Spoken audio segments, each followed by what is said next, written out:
नवी मुंबई शहरातील मोठे पावसाळी नाले आणि गटारे साफसफाईची कामे मार्गी लावण्याकरिता महापालिका आयुक्त यांनी पुढाकार घेत ही कामे तसेच वृक्ष छाटणी तसेच धोकादायक ठरलेले वृक्ष याबाबत कार्यवाही सुरू केली आहे।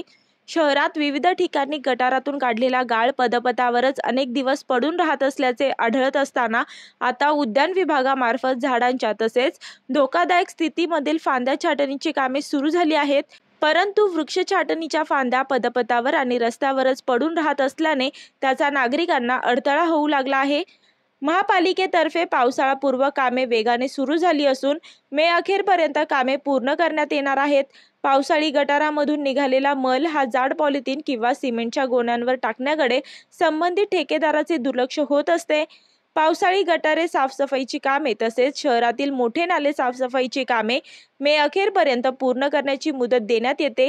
त्याप्रमाणे पालिकेने कामाला सुरुवात केली आहे। पावसाळी गटारे व नाले यातून साफसफाईनंतर बाहेर काढून ठेवण्यात येणारा गाळ 1 ते 2 दिवसात सुकल्यानंतर लगेच उचलावा आणि काढलेला गाळ जाड पॉलिथिन किंवा सिमेंटच्या गोण्यांवर काढून ठेवावा असे निर्देश देण्यात आले असून याबाबत ठेकेदार मात्र दुर्लक्ष करतात।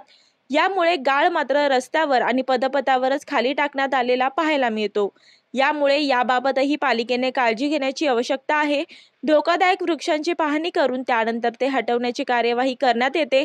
उद्यान विभागामार्फत वृक्ष छाटणीबाबत विभागवार कार्यवाही सुरू करण्यात आली असून फांद्या रस्त्यावरच टाकल्या जात आहेत।